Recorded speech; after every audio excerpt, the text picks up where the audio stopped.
So over to you. Thanks. Whatever you're wanting to do for Lovely this listeners. Welcome. Come on in, warm your knees. You know the drill. Settle in, find a blanket, get a bun, find a log, all of that jazz. Pull up around the virtual campfire for episode 75 of Frithcast.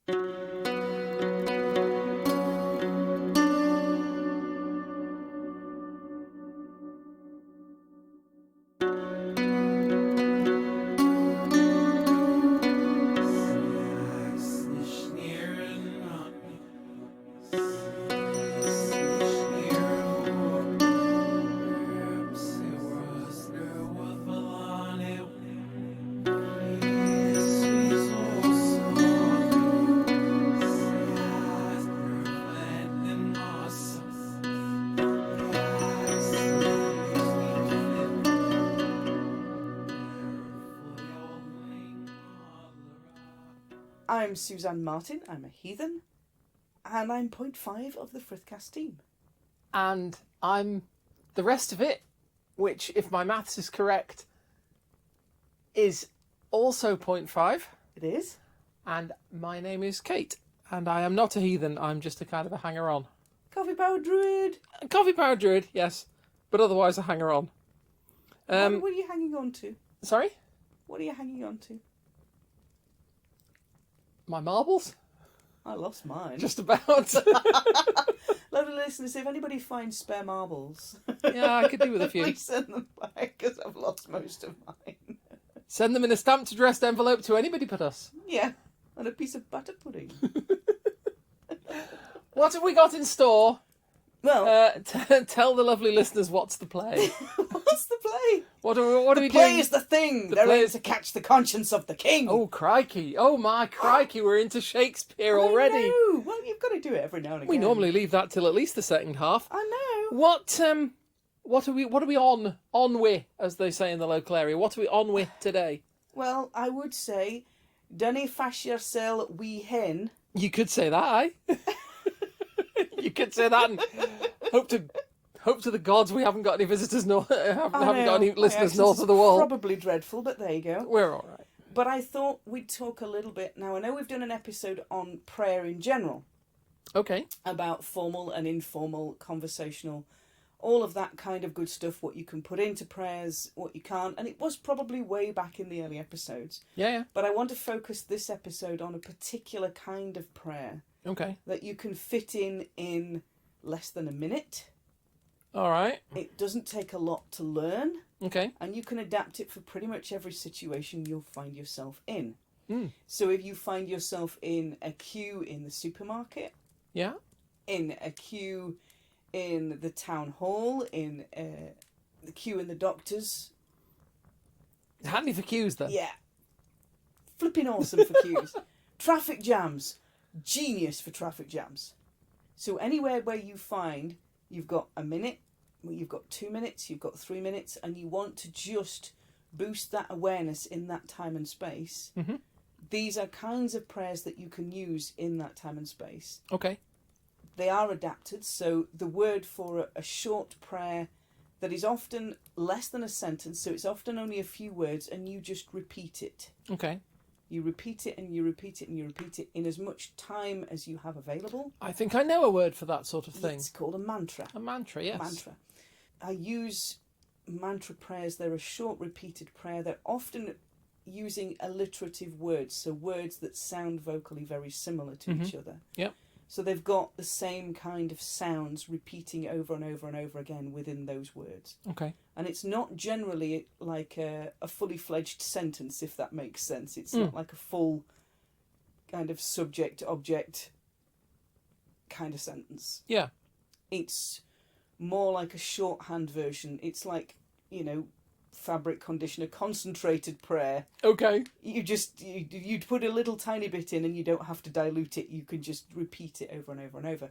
And it could be that you're using these while you're focusing on a particular picture, or while you're creating something. Yeah. Or while, in the moments before you go into ritual, you're using a mantra or a focused prayer to get yourself into that headspace. Okay.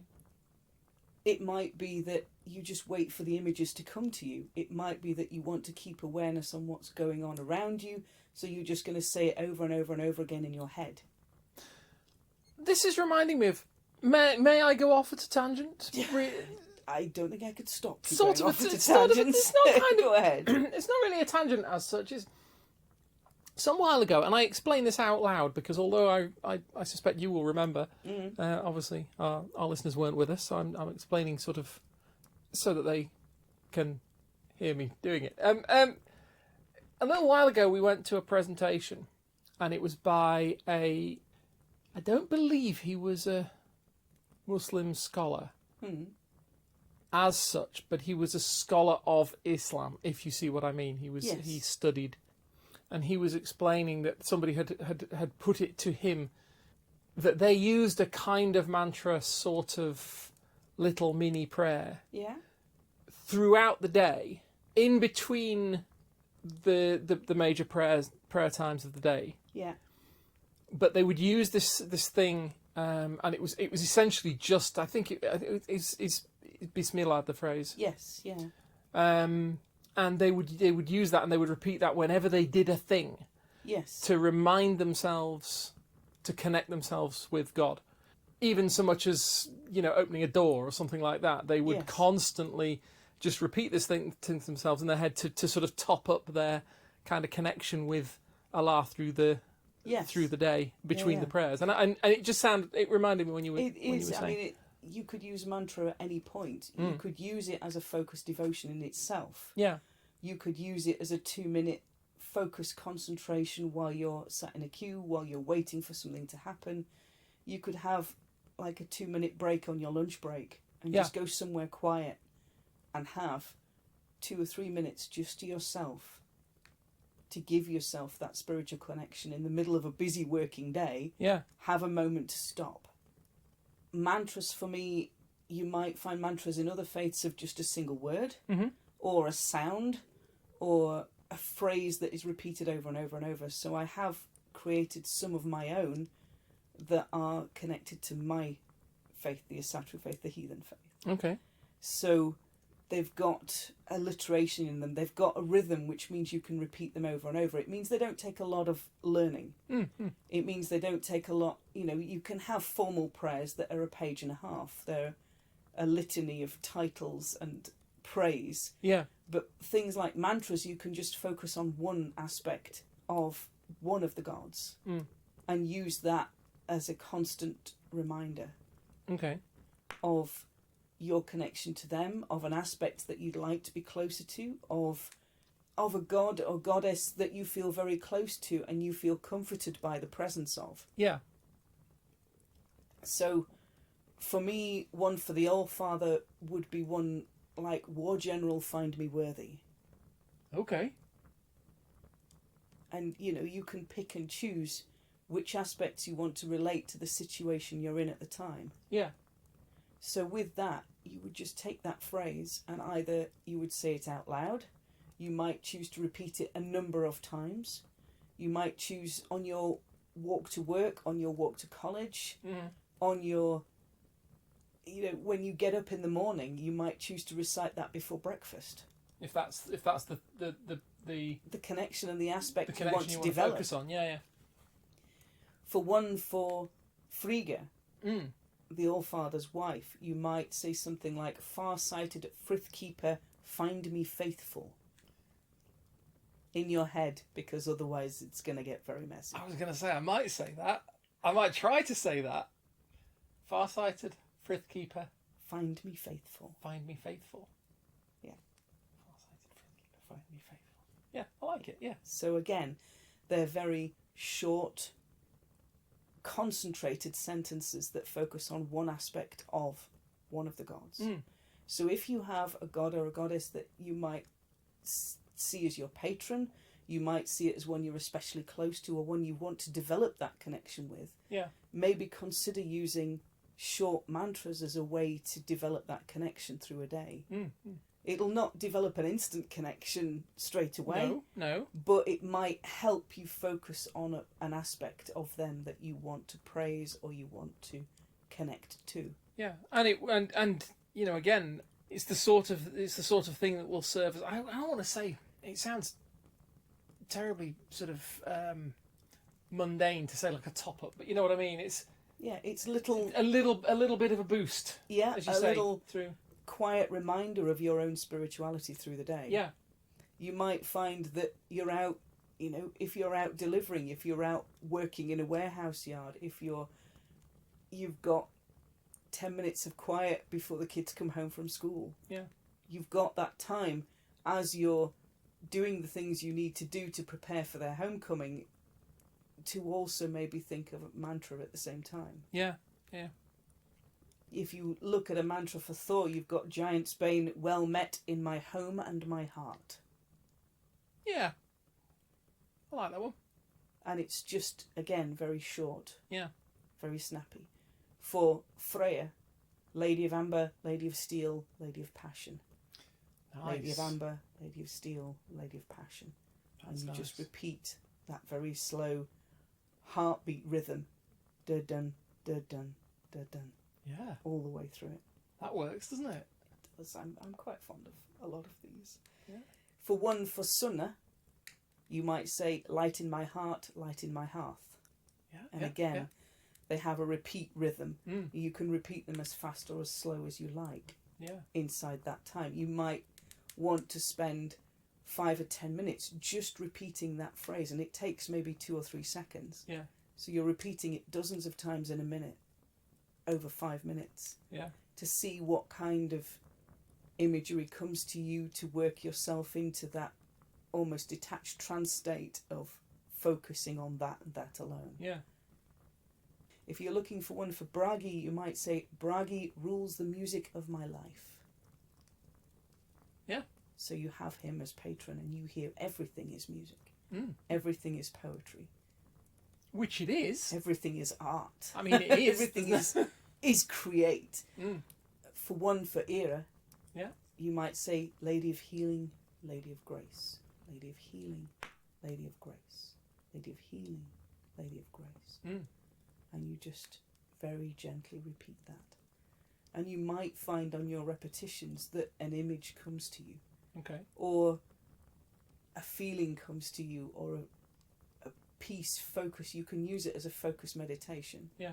A way to give yourself a break from the zooming about stresses in the day. Yeah.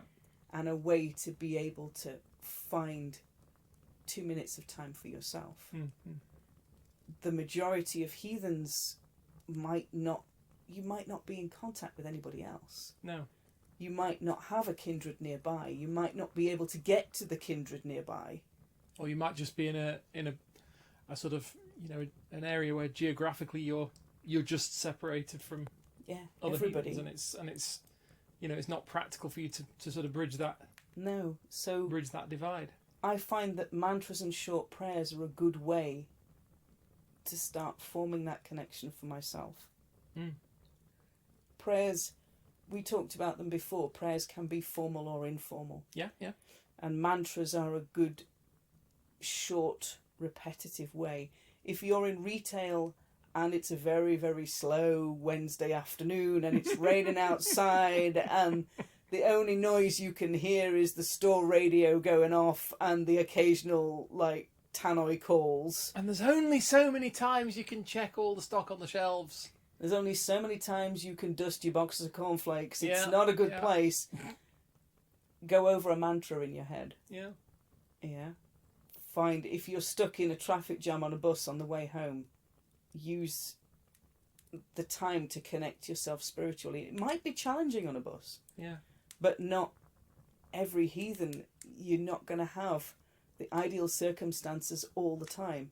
If you want a spiritual life, you've kind of got to make room for it in amongst everything else. Yeah, and I think that's the problem a lot of people have. I certainly have that issue. It's not that I'm exceptionally busy, to the point that anybody else wouldn't be, but things do tend to expand to fill the available space, and other things get pushed out. And I'm very, very bad at allowing my spirituality, if you want to call it that, to be the thing that gets pushed out. Yeah, it's challenging, and I think it's difficult for heathens in a way, because if you are Muslim, you have 5 prescribed prayer times through the day. Yeah. If you are Christian, which doubtless brings its own issues and its own does, challenges, yeah, but you know, but yeah. it has. This is the time that you are prescribed to stop. Yeah. And give worship, and then go back to what you are doing. Yeah.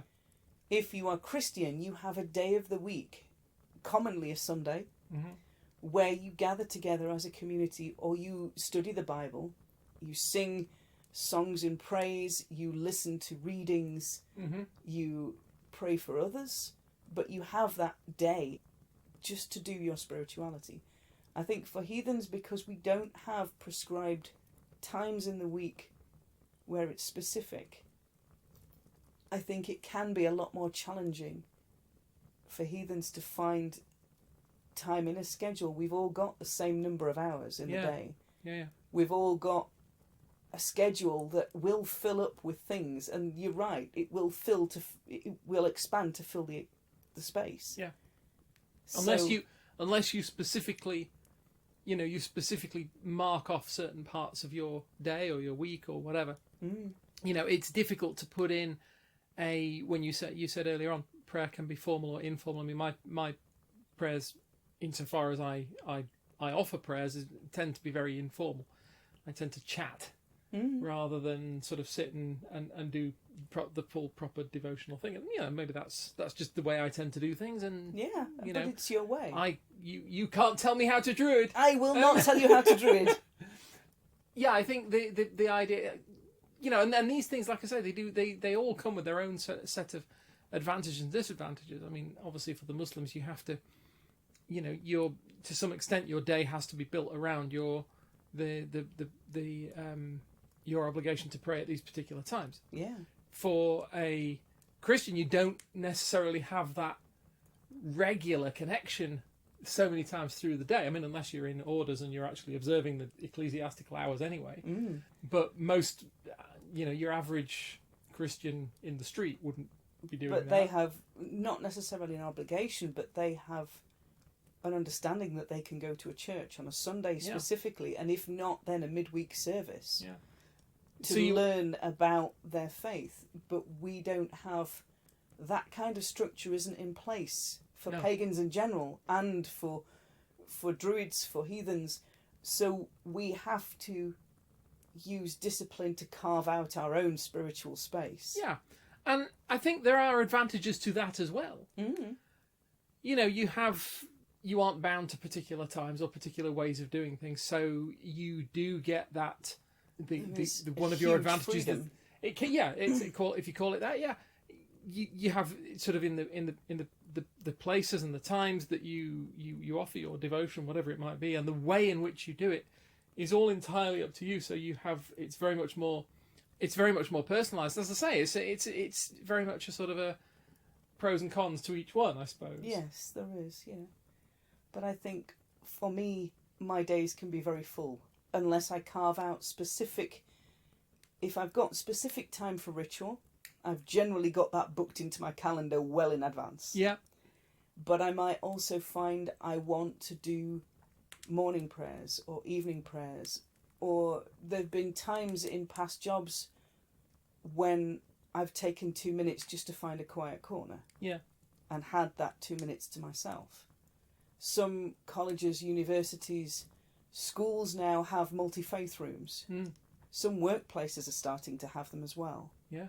Or there are instances, especially in the UK, of retail chaplains who will go in and look after shopkeepers on a particular street or in a particular retail estate of units. Oh, wow. They will walk around, and that will be their job, is to look after, ask how everybody's doing. But that kind of spiritual connection day to day, I find I can use mantras to do that. Yeah. To create a mantra doesn't take a lot of technical writing skill. It can be something that, just a short phrase that you repeat over and over and over and over and over. And you may find the fact that you want to write your own.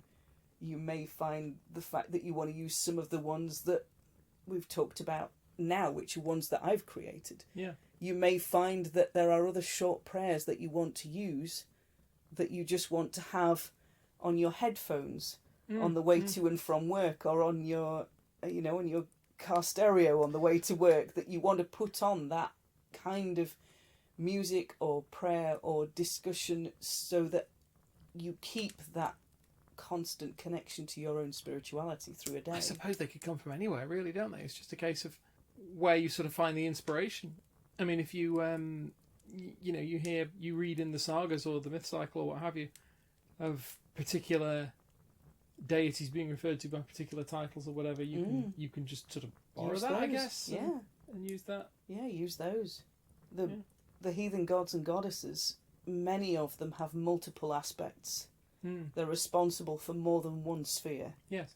So you can emphasise the All-Father as the rune master, the All-Father as the wanderer, the All-Father as the seeker of knowledge, the All-Father as the war general. This is very much akin to the Roman gods, who all have multiple epithets.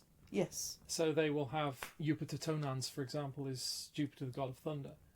But they will have, depending on which particular aspect of that god you want to concentrate on, you'll find that there's Diana Nemorensis.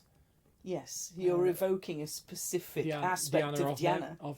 Of the woods, basically, or of the grove. Of the grove at of the grove. It's from the grove at Nemi in Italy, Lake Nemi, but it's become Nemus became the word for grove. So Nemorensis is one who is from the grove, or of the grove. Okay, so you could emphasise that aspect of her, or emphasise her hunting aspect. Yeah. Or emphasise her Diana Venatrix vengeance aspect, or emphasise her mother aspect, her caring aspect, her balance aspect. So I think with the Norse gods especially, you've got so many that you could pick a specific aspect of. You could look at Njord and say, find fresh food you bring to my table. Yeah. I thank you. And just use that to make a short daily devotion to. Yeah. I don't know, they're another tool you can use. I can't tell you how to heathen, you can't tell people how to druid. It's another thing that you can put in your little toolbox of spirituality and look at whether it's a thing that's useful to you. Yeah. Nobody can tell you how to do this. We talked about, we can't prescribe how to do faith. No, we Anybody's individual faith is their individual faith. We can't, but it's a method you might want to employ. Yeah. It's a tool in the box. It is a tool in the box that, let us know how you get on with them. Because the more we as a community share our own individual experiences and practices to other people, the more those people can reflect on it and share what they do, and the more we can learn from them, the more we will grow richer as a community. The more we will have a deepening connection to our gods and our goddesses about how we connect, why we connect, who we connect to, where we can go next. Yeah. And those connections are deeply personal to us, but they're also invaluable to our community as well. So, lovely listeners, we're going to leave you pondering the wonders of mantras and short prayer in practice. Yeah. If you want to find us online, you can find me. I'm Suzanne Martin. I'm on Facebook as Suzanne Martin. I'm also on Twitter at Geetha in Jeans. And if you would like to find me, you can find me on Facebook as Kate Coldwind. And I have a shabby sort of website blog thing at glassrain.net. You're quite welcome there as well. Yeah, so, throw us a friend request. Tell us what kind of things you've been using, if you use a daily prayer, if you use mantras already. If there's something completely new to you and you want to give them a go, let us know how you get on. Tell each other how you get on. Share the mantras that you've created with other people. Yeah. Let's make this community's practice richer and deeper between us. Sounds a fair goal. Lovely listeners, we're going to leave you with that thought, and we will talk to you all again in the next episode, Frithcast 76. We'll see you then. Bye bye. Bye.